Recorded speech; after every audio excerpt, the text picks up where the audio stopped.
아멘. 아침 예배 오신 여러분들을 주의 이름으로 환영하고 축복합니다. 우리 하나님께서 주시는 은혜와 평강이 여러분 모두에게 함께할 수 있기를 다시 한번 축복합니다. 오늘 함께 나눌 말씀은 사도행전 10장 말씀입니다.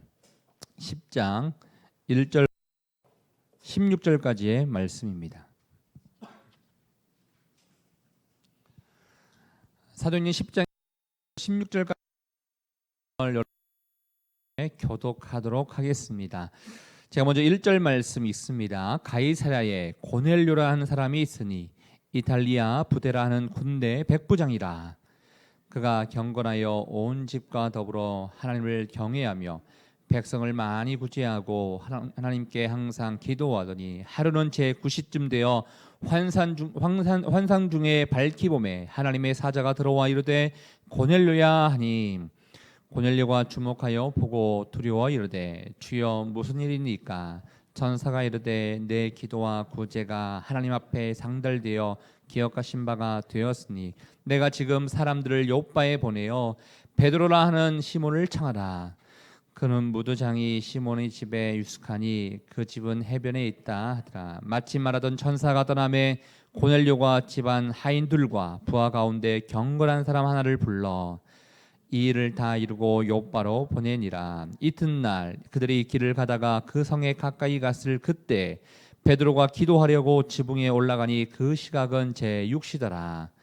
그가 시장하여 먹고자 하매 사람들이 준비할 때 황홀한 중에 하늘이 열리며 한 그릇이 내려온 것을 보니 큰 보자기 같고 내 귀를 메어 땅에 들이웠더라. 그 안에는 땅에 있는 각종 네 발 가진 짐승과 기는 것과 공중에 나는 것들이 있더라. 또 소리가 있으되 베드로야 일어나 잡아먹으라 하거늘 베드로가 이르되 주여 그럴 수 없나이다. 속되고 깨끗하지 아니한 것을 내가 결코 먹지 아니하였나이다. 함께 읽겠습니다. 또 두 번째 소리가 있으되 하나님께서 깨끗하게 하신 것을 내가 속되다 하지 말라 하더라. 이런 일이 세 번이 있은 후 그 그릇이 곧 하늘로 올려가니라. 아멘. 오늘부터는 사도행전 10장 말씀을 우리가 보도록 하겠습니다. 여러분, 사도행전은 어떠한 내용입니까? 한 문장으로 사도행전에 대해서 설명하라 그러면 여러분들은 어떻게 설명할 수 있겠습니까? 한마디로 사도행전은 복음 전하는 이야기입니다. 복음 전하는 이야기가 사도행전 28장까지 계속 나오는 것을 볼 수가 있습니다.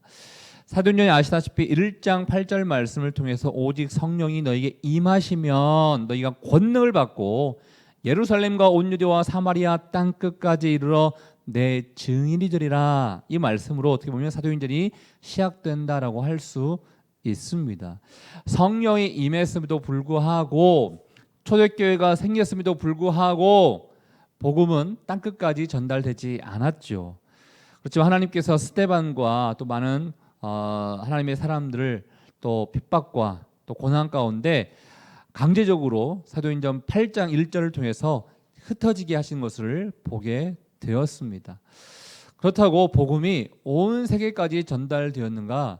여기서 우리가 생각해 볼 수 있는 것은 유대인들이 생각하는 온 세계와 하나님이 생각하는 온 세계가 다를 수 있다는 것을 먼저 한번 생각해 볼 필요가 있습니다. 오직 성령이 너희에게 임하시면 이 말씀을 들었을 때 이 말씀을 듣고 있는 사람들은 유대인이었을 것입니다. 처음에 유대인들의 마음 가운데 우리 유대인들 가운데 흩어져 있는 많은 사람들에게 복음이 전해지겠구나. 그냥 단순하게 그렇게만 생각했을 것입니다. 그 하나님의 관심은 유대인들에게만 있는 것이 아니라 사실 모든 사람들, 이방인들에게도 다 하나님의 관심은 있었던 것이죠. 그러나 유대인들의 마음 가운데는 이방인들에 대해서는 사람 취급을 하지 않았기 때문에 심지어 어떤 성경에 의하면 개 취급을 하기도 하고 정상적인 사람으로 생각하지 않았기 때문에 하나님이시라면 우리의 하나님이시라면 우리의 유대인들이 어디에 살든지 땅끝까지 이르러서 복음을 전하기를 원하시구나 이렇게만 생각했을 것입니다. 그렇지만 여러분도 알고 저도 알고 하나님의 관심은 유대인에게만 있는 것이 아니라 전 세계 모든 사람들에게 있다는 것을 알고 있지 않습니까? 유대인들이 복음 전하는 것을 제한적으로 두니 이제 하나님께서 직접적으로 개입하셔서 그 복음이 유대인뿐만 아니라 이방인들에게도 복음이 전해져야 된다는 것을 알리고자 오늘 10장 말씀을 통해서 두 사람을 하나님이 사용하시는 것을 보게 됩니다. 첫 번째 사람은 고넬료요, 두 번째 사람은 베드로라는 것을 알 수가 있습니다. 그래서 10장 말씀의 1절과 2절 말씀을 통해서 이 고넬료가 어떠한 사람인지를 먼저 소개하는 것을 보게 되는데요. 우리 고넬료가 어떠한 사람인지 우리 1절과 2절 말씀 같이 한번 읽어보겠습니다. 시작. 가이사랴에 고넬료라는 사람이 있으니 이달리아 부대라는 군대 백부장이라. 그가 경건하여 온 집안과 더불어 하나님을 경외하며 백성을 많이 구제하고 하나님께 항상 기도하더니. 고넬료가 살고 있는 지역, 고넬료가 어디서 생활하고 있었느냐? 1절에 보면 가이사랴에라고 되어 있습니다. 가이사랴라는 곳은 이스라엘 민족들은 다 알고 있는 지역인데요.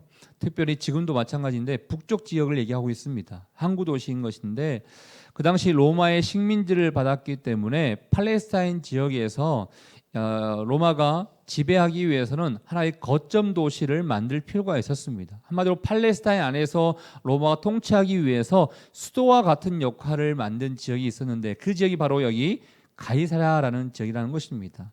이 가이사랴에서 고넬료가 살고 있었는데 이 고넬료의 직업은 그 로마 군대, 이탈리아 군대 백부장이었더라라고 얘기하고 있습니다. 보통 군대를 한 600명 단위로 한 부대를 얘기를 하고 있는데 그 중에 100명을 담당하고 있는 지휘관이었더라라는 것을 우리에게 소개해주고 있습니다.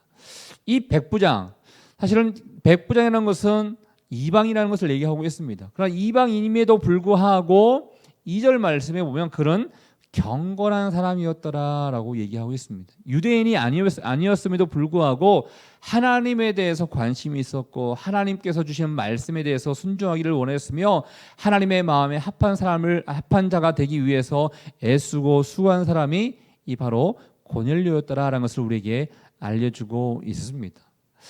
이 고넬료 신앙적으로는 한마디로 경건한 사람이었더라라고 표현하고 있는데 성경은 우리에게 경건한 사람은 어떠한 사람인가라는 것을 우리에게 알려주고 있어요.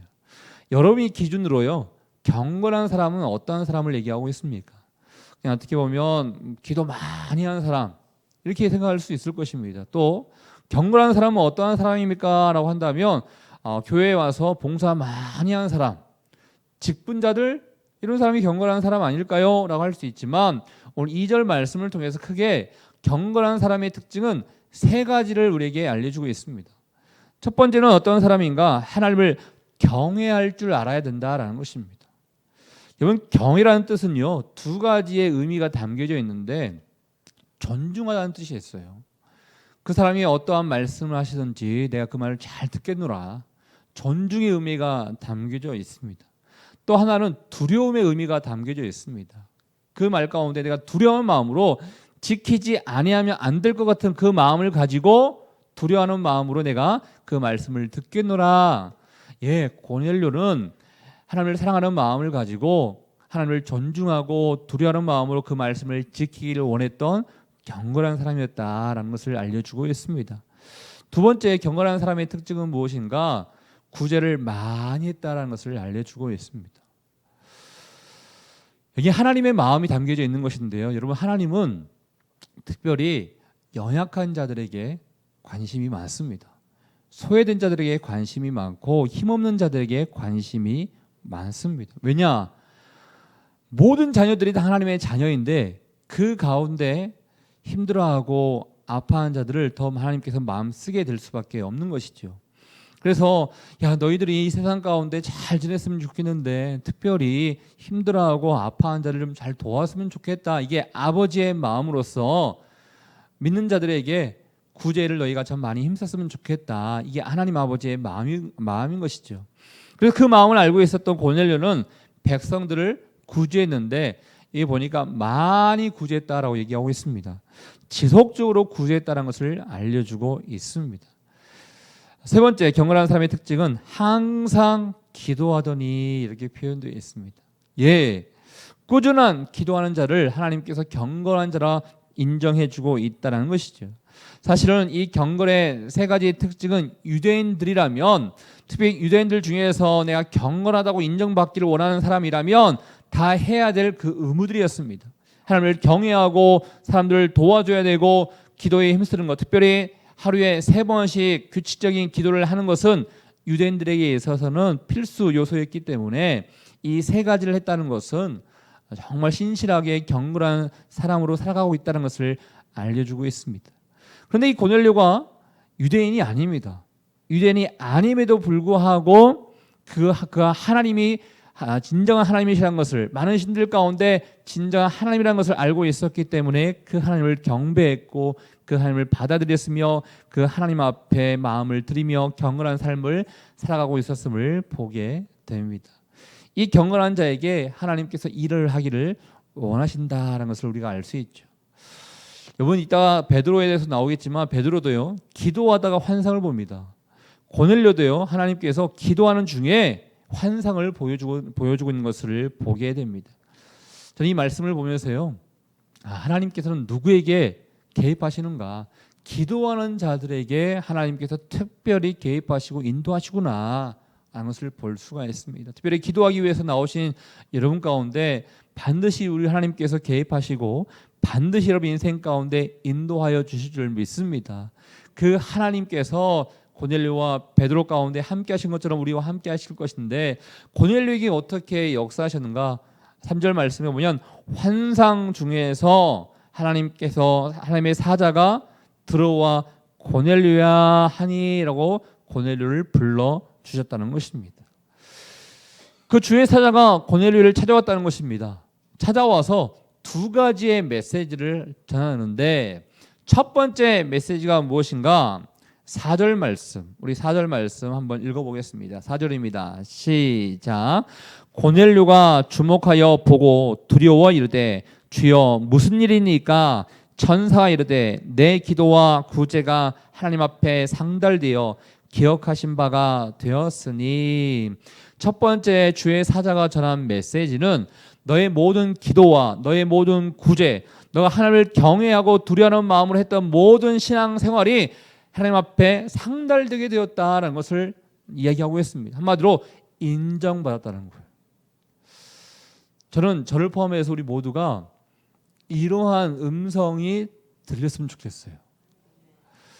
내가 나름대로 열심히 신앙생활을 하고 또 구제도 하고 또 교회에서 봉사도 하고 또 기도도 한다고 하는데, 하나님이 봤을 때 야, 그거 너 틀렸어 라고 한다면 얼마나 불쌍합니까? 야, 너 나를 위해서 한 게 아니라 다른 사람한테 잘 보이려고 한 거잖아. 너가 직분을 갖기 위해서 한 거잖아. 너가 너에게 유익이 되기 위해서 한 거지 나를 위해서 한 거냐? 이런 지적을 받는다 그러면 얼마나 불쌍한 인생을 살아가고 있는 것입니까? 고넬료는 외식적으로 한 게 아니었다는 것입니다. 그의 기도와 그의 경건의 생활과 특별히 구제했던 모든 것들이 다른 사람들에게 잘 보이기 위해서, 특별히 유대인들은 의무적으로 하다 보니까 바리새인들처럼 외식적이고 가식적인 모습이 참 많이 있었는데, 고넬료는 이방인임에도 불구하고 그런 외식적인 모습이 있었던 것이 아니라 하나님 앞에 인정받은 모습으로 살아갔다는 것을 알려주고 있습니다. 그 하나님의 사자가 고넬료에게 너의 모든 신앙생활이 하나님 앞에 보기 좋았더라, 인정받는 그런 모습을, 하나님께서 인정해주는 모습을 고넬료에게 알려주고 있다는 것입니다. 저는 먼저 첫 번째로 축복하고 싶은 것은요, 여러분 인생 가운데서 이런 칭찬을 받을 수 있는 진실한 경건이 여러분 가운데 함께 할 수 있기를 주의 이름으로 축복합니다. 그러면 그 음성이 우리 가운데 있다 그러면 정말 행복하게 신앙생활을 할 수 있을 것 같아요. 가끔씩 내가 당당하지 못할 때가 있습니다. 내가 하는 것처럼 보이지만 내 하는 것처럼이 하나님만을 위해서가 아니라 사람을 위해서 하려고 한다 그러면 당당하지 못하죠. 당당하지 못하기 때문에 하나님 앞에 당당히 나가지 못하는 모습이 있을 수 있는데, 이 음성이 만약 우리 삶 가운데 들린다면 너의 기도, 너의 구제, 너의 모든 경건의 활동들이 내가 다 인정하고 있고 내가 다 받고 있고 내가 다 보고 있다, 참 잘하고 있다라고 인정해 준다 그러면 얼마나 기쁘겠습니까? 저는 매일매일 삶 가운데 하나님께서 이 음성을 여러분 가운데 들려줄 수 있기를 주 여러분은 축복합니다. 두 번째 하나님의 사자가 두 번째 들려주는 메시지는 5절 말씀입니다. 5절 말씀 우리 같이 한번 읽어보겠습니다. 시작. 내가 지금 사람들을 욥바에 보내어 베드로라는 시몬을 청하라. 쉽게 얘기해서 베드로를 초청해라. 초청해서 불러라라는 것을 이야기하고 있습니다. 근데 나중에 나오겠지만 고넬료도 알고요, 베드로도 아는데 이건 말이 안 되는 것입니다. 이방인들과 유대인들이 함께 한 집에서 모여서 초청했다는 것은 와서 뭐 음식도 나눌 수 있고 이런 거 아니겠습니까? 함께 모여서 교제를 한다, 이거는 말이 안 되는 것입니다. 그렇지만 고넬료는 하나님께서 말씀하셨기 때문에 즉각적인 순종을 하게 된 것을 보게 되는데, 하인 2명을 부르고 또 그 가운데 백부장이기 때문에 100명의 이제 부하들이 있지 않겠습니까? 그 중에 경건한 부하 1명을 불러서 베드로를 초청하기 위해서 보내는 것을 보게 됩니다. 그래서 이 3명은 베드로가 있는 욥바로 가게 되지요. 이제 9절부터는 배경이 바뀝니다. 고넬료가 있었던 곳에서 이제 베드로가 있는 곳으로 배경이 바뀌게 된 것을 보게 되는데, 9절 말씀에 이제 이튿날 이렇게 이야기가 시작되지요. 아마 고넬료에게 환상을 보여주시고 난 이후에 이튿날이 지나게 된 것을 보게 됩니다.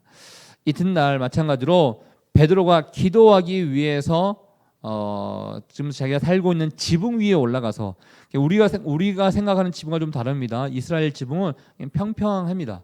계단을 올라가서 지붕이 옥상처럼 생각하시면 됩니다. 옥상에 올라가서 기도하려고 했습니다. 기도하고 10절에 보니까요, 시장하여 먹고자 하며 이제 기도를 열심히 했던 것 같아요.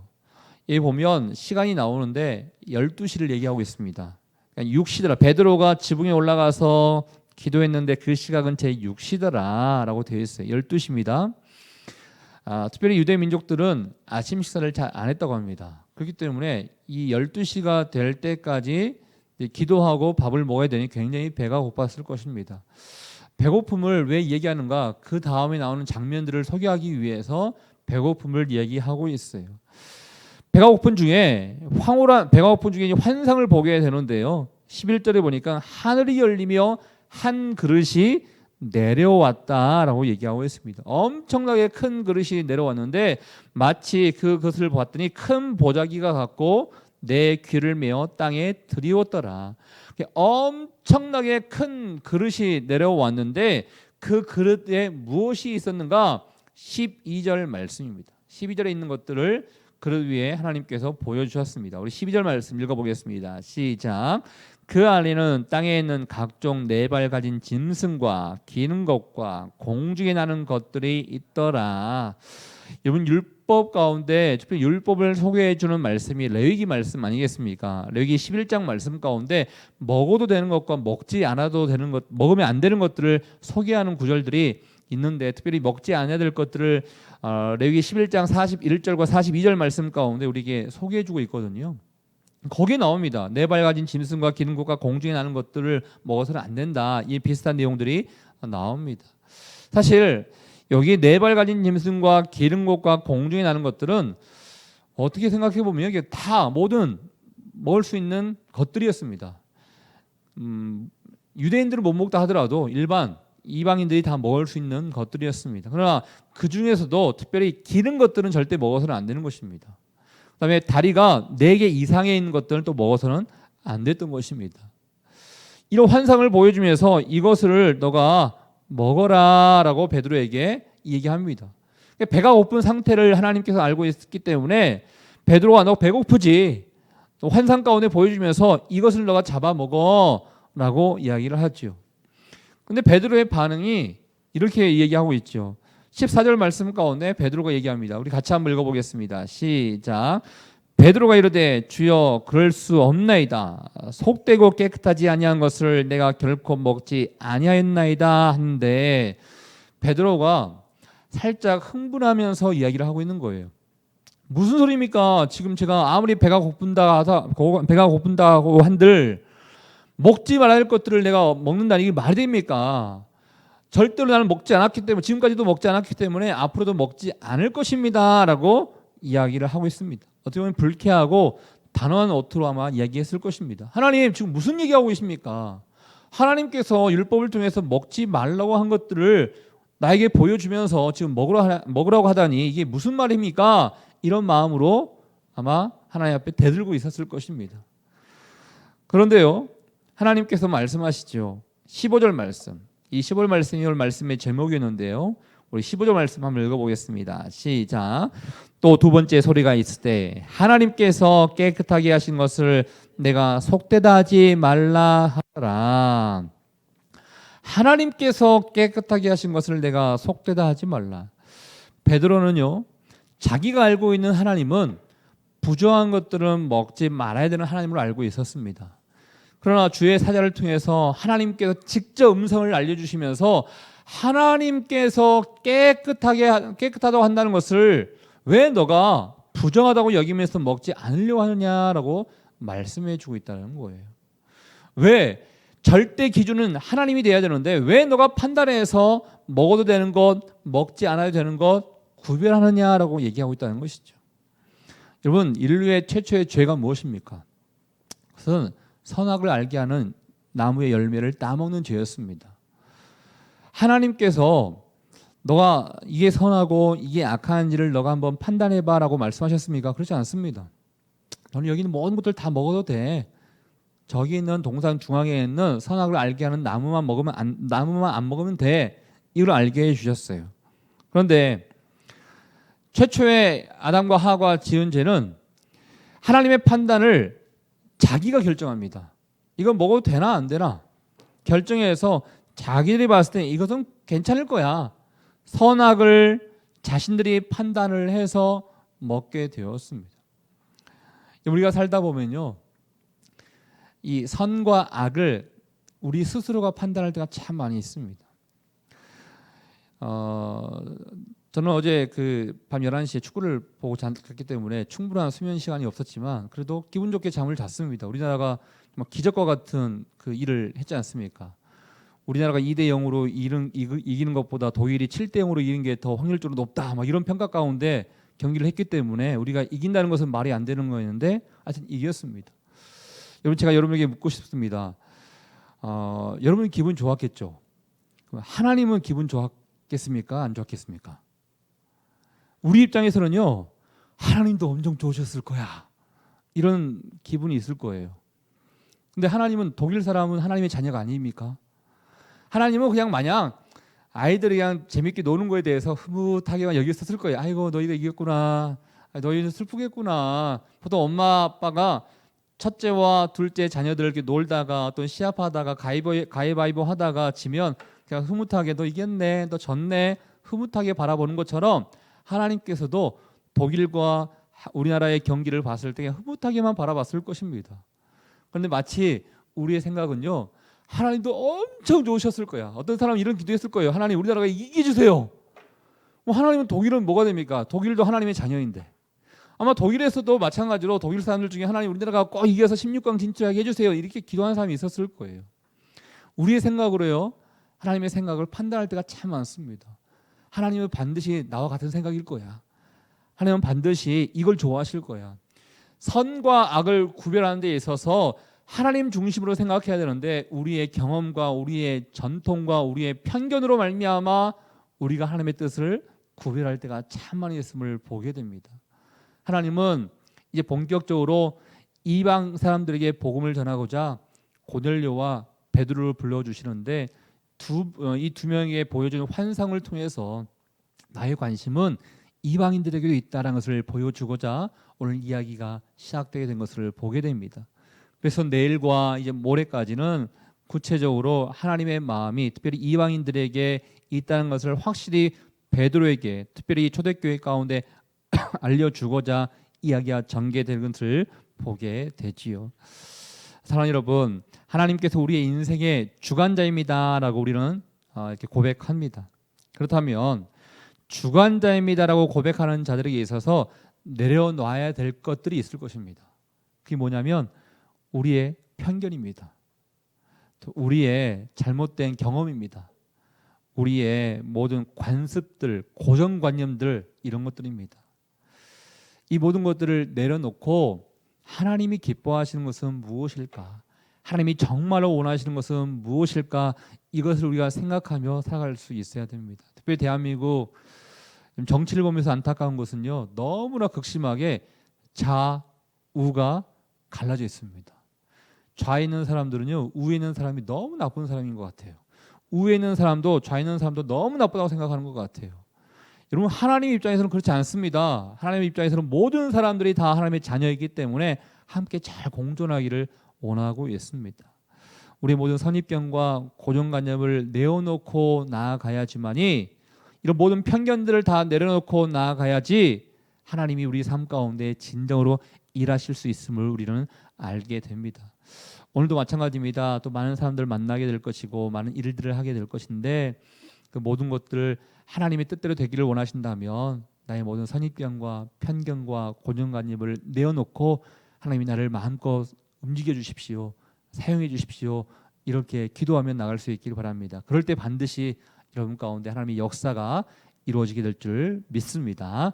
우리 같이 한번 기도하도록 하겠습니다. 이 시간에 기도할 때 혹시나 우리 안에 가지고 있는 고정관념이 있습니까? 특별히 편견이 있습니까? 이 편견과 고정관념, 때로는 관습, 어떻게 보면 율법으로 생각하고 있는 전통, 이 모든 것들을 다 주님 앞에 내려놓을 때 하나님께서는 우리의 삶을 주관하여 주고 계시며 우리의 삶을 하나님이 원하시는 대로 이끌어 주실 것입니다. 하나님, 나를 마음껏 사용해 주십시오. 우리 교회를 주님 마음껏 사용해 주십시오. 그러기 위해서 내려놔야 할 것들이 있습니까? 잘못된 생각들, 잘못된 경험들, 잘못된 관습과 편견과 고정관념들이 있습니까? 하나님의 뜻대로 주님이 가라시면 가고 주님이 가지 말라면 가지 않는 그런 인생이 될 수 있기를 원하오니 우리의 마음 가운데 하나님의 마음과 일치될 수 있는 그런 마음 될 수 있도록 인도하여 주시옵소서. 우리 같이 한번 주신 말씀을 생각하며 여러분 자신을 위해서 또 우리 교회를 위해서 우리 함께 기도하도록 하겠습니다. 하나님 아버지 감사합니다. 오늘도 주님 말씀해 주심에 감사합니다. 하나님이 원하시는 뜻이 있고 계획하심이 있고 우리의 삶 가운데 원하시는 바가 있는데 우리의 잘못된 생각과 편견과 고정관념과 때로는 전통으로 말미암아 하나님의 역사하심을 가로막고 하나님의 일하신 것을 방해하는 부분들이 있지 않습니까? 하나님, 모든 과정과 모든 삶과 모든 만남 가운데 하나님의 마음이 어디 있는가를 우리가 생각하며 모든 사람들을 대하고 모든 일들을 할 수 있는 우리의 인생이 될 수 있기를 원합니다. 거룩하신 하나님 아버지, 우리 가운데 일하여 주십시오. 우리를 사용해 주십시오. 우리 가운데 하나님의 영광이 드러날 수 있도록 주님 인도해 주십시오. 오늘 하루의 삶 가운데로 많은 사람들을 만납니다. 많은 일들을 합니다. 주님께서 일하기를 원하시는데 아버지 모든 과정 가운데 주의 뜻이 온전히 우리 삶과 나타날 수 있기를 원하오니 주님 축복하여 주시고 우리의 모든 삶을 통하여 주님 영광을 받아주시고 인정받는 인생 될 수 있도록 주님 축복하여 주시옵소서. 하나님 아버지, 그렇게 하실 주님을 찬양합니다. 주님 안에만 거는 인생, 주의 뜻대로만 사는 인생, 그런 인생이 우리의 모든 인생 될 수 있도록 또 우리의 교회가 될 수 있도록 주님 인도하여 주시옵소서. 하나님 아버지, 하나님의 관심은 모든 사람들, 특별히 이방인들에게도 하나님의 관심이 있었고 마음이 있었고 또 구원이 있기를 원하시는 그 하나님의 뜻이 있음을 우리는 알게 됩니다. 그러기 위해서 고넬료와 베드로를 주님께서 불러주셨고 환상을 통해서 하나님의 마음을 보여주셨습니다. 하나님, 베드로의 마음 가운데 이건 말이 되지 않습니다. 이 불순한 것들을 먹지 않아야 될 것을 왜 내가 먹어야 됩니까? 라고 하나님 앞에 따지면서 원망하면서 나갔더니 하나님께서 말씀하십니다. 내가 깨끗하게 한 것을 내가 왜 속되다 하느냐? 주님 말씀하셨죠. 우리의 삶 가운데 우리의 경험으로, 우리의 편견으로, 우리의 잘못된 고정관념으로 부정하다고 여기는 것들, 나쁘다고 여긴 것들, 안 좋다고 여긴 것들이 있지 않습니까? 우리를 통해서 일하기를 원하시는 하나님 아버지, 다시 한번 우리가 주님 앞에 나아가기를 원하는 것은 우리의 모든 고정관념과 편견과 모든 선입견들을 다 내려놓고 하나님이 원하시고 기뻐하시는 뜻은 무엇일까?